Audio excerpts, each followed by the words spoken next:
کیا آپ جانتے ہیں کہ تعلیم حاصل کرنے کا مقصد کیا ہے؟ اور کیا آپ یہ بھی جانتے ہیں کہ تعلیم حاصل کرنا صرف کتابیں رٹنے یا پڑھنے کو کہتے ہیں؟ اور کیا اس کا ادب سے کوئی تعلق ہے؟ آئیے آج کی کہانی سنتے ہیں ایک لڑکے کی زبانی۔ والدہ سے آخری بار بلند آواز سے بات کیے کئی برس بیت گئے۔ تب ابا جی نے ایک جملہ کہا تھا جس کے بعد میری آواز گلے میں ہی کہیں دب گئی۔ کہنے لگے، بیٹا اگر اتنا پڑھ لکھ کر بھی یہ نہ سیکھ پائے کہ بزرگوں سے کیسے بات کرنی ہے تو کل سے کالج نہ جانا۔ جو تعلیم اچھا انسان نہ بنا پائے اس کا مقصد ہی کیا ہے؟ کمائی تو سنیارے کی دکان کے باہر گندی نالی سے کیچڑ چھاننے والا ان پڑھ بھی کئی پڑھے لکھوں سے زیادہ کر لیتا ہے۔ اسی طرح پہلی اور آخری بار روزگار کا خوف تب ختم ہو گیا تھا جب ہم انتہائی سخت حالات کا شکار تھے۔ چند ہزار کی ایک ملازمت کے دوران کسی نے ایسی بات کر دی جو برداشت نہ کر پایا۔ دفتر سے ہی ابا جی کو مشورہ کے لیے فون کیا تو کہنے لگے، ملازمت چھوڑنے کے لیے مجھے فون تب کرنا جب خدا پر اعتبار نہ ہو۔ اس مالک نے رزق کا وعدہ کیا ہے نا، تو پھر اس کے وعدے پر یقین بھی رکھو، یا پھر اسے مالک تسلیم کرنے سے انکار کر رہے ہو۔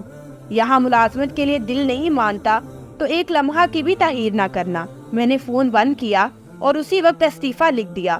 4 دن میں بے روزگار رہا۔ ان 4 دنوں میں جتنا فکر مند رہا ابا جی اتنے ہی مطمئن نظر آئے، اور 5ویں دن مجھے ایک ایسے ادارے سے فون کال آ گئی جہاں میں نے 1 سال قبل ایک دوست کے کہنے پر مذاق میں سی وی بھیجی تھی، اور مجھے اب یاد تک نہ تھا۔ تنخواہ پیکج پہلی ملازمت سے 3 گنا تھا۔ اس کے بعد سے یہی ہوتا آیا ہے۔ جب بھی خدا کے بھروسے کسی ملازمت سے استعفیٰ دیا، اللہ نے پہلے سے بڑھ کر نواز دیا۔ رب کی مہربانیوں کی طویل داستانیں ہیں جن کا میں عینی شاہد ہوں۔ ایک بار صورتحال یہ تھی کہ جب ابا جی اپنا گھر تعمیر کر رہے تھے تو ٹائلوں کے لیے لگ بھگ 1.5 لاکھ کم پڑ گئے۔ ہم سب قدرے پریشان تھے تو ایک دن ابا جی کہنے لگے، بیٹا میں ساری عمر حرام سے بچا ہوں اور تم سب کو بھی بچایا ہے۔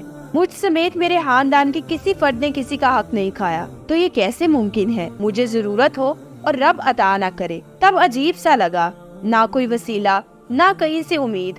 ابا جی کی ملازمت کے آخری ماہ تھے۔ اچانک خبر ملی ابا جی کو پنجاب کا بیسٹ افسر قرار دیا گیا ہے۔ وزیر اعلیٰ کی جانب سے ایوارڈ کے ساتھ ساتھ کیش انعام بھی تھا۔ اس انعام کے باوجود بھی 50,000 کم تھے۔